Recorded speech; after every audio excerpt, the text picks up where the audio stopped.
صدمة حياتي لما ضربت الممبار في الخلاط، والله يا جماعة كانت صدمة ما كنتش اتخيلها. ليه كده بتدلي الناس ليه؟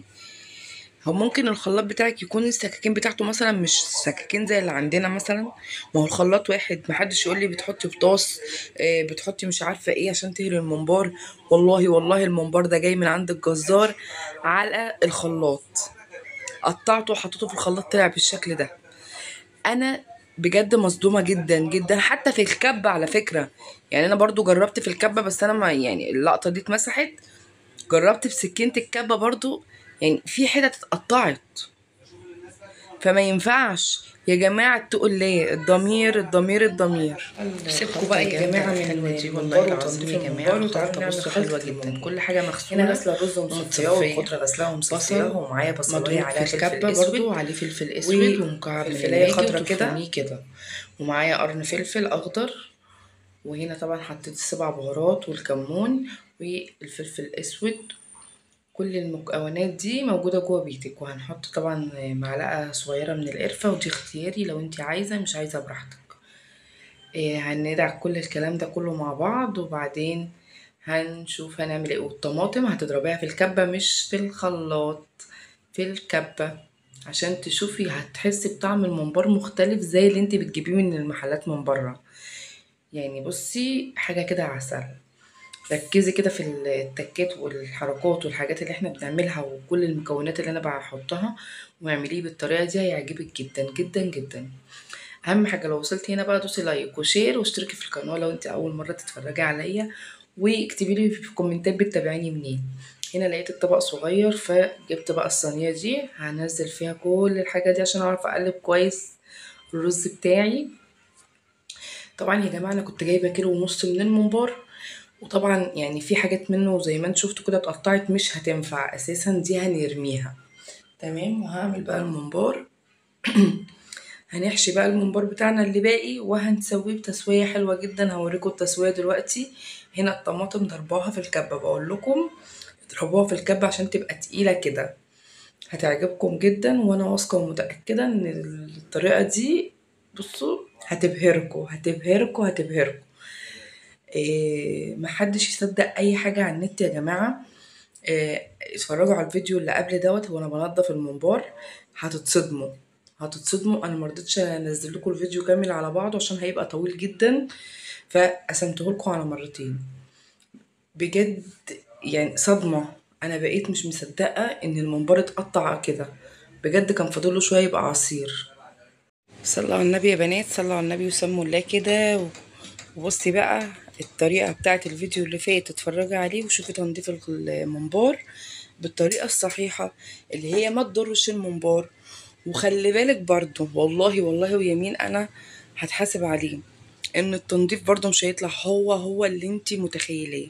تنظيف ايدك بالسكينة كده دي حاجة تانية خالص، بتبقي ضمناه يعني فاهمة. بس لما تحطي حاجة في الخلاط صدقيني صدقيني مش هيطلع ممبار، هيطلع عصير عصير.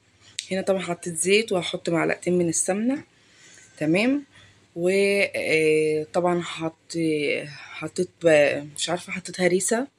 انا حطيت هريسة فلفل كده يا بنات، لو انتوا حابين حطوها، لو انتوا حابينه سبايسي يعني حطوها، مش حابين براحتكم.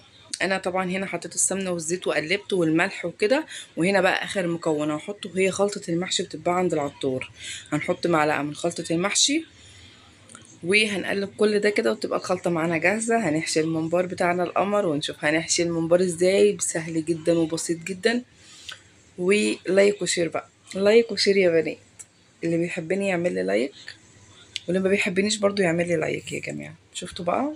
اعملوا لايك وشير. بصوا هنا بقى يعني بتفتحي بصباعك الاتنين كده وتقومي جايه مدخله الرز بيخش بكل سهوله. بتبططي الممبار معاكي علشان ما تكتريش رز، عشان هيطلع منك تاني. حتى لو انت كترتي هيطلع وانت بتسلقيه هتلاقي الحله كلها رز، فما ينفعش. بططي كده وايه وما تكتريش رز في الممبار بالذات عشان ما يفرقعش منك، وعلشان يطلع كده يعني شكله حتى حلو يعني، وما يبقاش في رز كتير في الحله، تحسي كده ان الرز كله فضي. فما تكتريش رز. الممبار الحاجه الوحيده اللي ما بياخدش رز كتير. بصوا هنا كده كنا خلاص ده الباقي يعني ده كده اللي باقي بعد اللي اتقطع، يعني هم دول هنرصهم في الحلة يا بنات، وهنولع عليهم في النار من غير نقطة مية. هو هينزل ميته بالشكل ده. تحطي جزر، تحطي بقى بصل، تحطي طماطمايه، حاجة الشوربة اللي عندك حطيها. تمام تمام. وقولوا لي بتعملوا الممبار بالطريقة دي ولا لا. هنا بقى مفيش ولا حباية رز بقول لكم طلعت. والممبار طبعا هنا بوطي عليه وبسيبه بقى يستوي. هيستوي وهرجع لكم هنشوف بعد ما يستوي هيبقى عامل ازاي. بصراحة الطريقة دي حلوة جدا. لو احتاجتي مية ممكن تبقي غالية شوية مية بعد كده وتحطيهم، مفيش مشكلة خالص. بس الطريقة كانت حلوة. هنا كان الممبار بتاعي استوى زي ما انتم شايفين، شكله حلو ورفيع كده وجميل وزي الفل. كده فل قوي. هنقلي بقى شوية لان انا مش هقلي الكميه دي كلها، لان انا عامله محشي وعامله حاجات تانية. فهنقلي شويه تمام، وهنروح نشوف بقى احنا عاملين غدا ايه النهارده. أنا عامله محشي وعامله فراخ وعامله ملوخيه برضو. فقلت ايه اعمل معاهم شويه ممبار كده للولاد، يعني للي عايز. فانا مش هحمره كله عشان ايه، حرام يعني ان انا احمره وما يتاكلش كله، هيبقى حرام. وحرام برضو ان انا اعمله كله وياكلوه والمحشي طبعا ما بيقعدش، لكن دوت عادي هيتحمر في اي وقت بعد كده وهيتاكل. هنا بص كنت بوريكم بقى وانا بحط الشوكه وبقليه. هنقلي الممبار وارجع لكم تاني. بس اهم حاجه يا جماعه لايك وشير وتشتركوا في القناه وتدعوا لابويا بالرحمه وتدعوا لاهالينا كلهم. ربنا يرحمهم جميعا يا رب، كل امواتنا جميعا يا رب. هنا بقى بقولك الممبار ده يستاهل منك لايك. لايك وشير، ها، لايك وشير. مش عارفه كنت بقول ايه في الفيديو فعماله اتكلم معاكم، بس انا للاسف كان نفسي اطلع لكم بتسجيل صوتي وانا بعمل الحاجه. للاسف بقى صوت العيال مع صوت التلفزيون مع صوت مش عارفه ايه، كل ده كان طالع في الفيديو، فما عرفتش بصراحه ان انا ايه، كان لازم امسح الصوت وانزل صوت تاني. ف عامة متعوضة متعوضة يا جماعة. هنا بقى طبعا بدأنا نحمره كده، لازم يبقى اللون الذهبي معاكي. عشان كده يبقى اللون حلو. بصوا، ولا فرقع ولا اي حاجة. بصوا انا طبعا يعني بصوا مش عايزة اقول لكم انا هنا بقى ايه، يعني مسرعة كمان الفيديو. زي ما انتوا شايفين اللون حلو ازاي اهو، اللون جميل جدا كده. تمام، هنقلي بقى بقيته وارجع لكم تاني.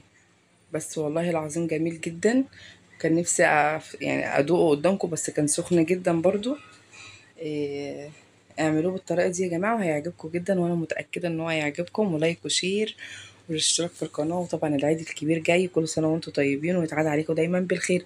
وده كان الاكل النهائي بعد ما خلصنا.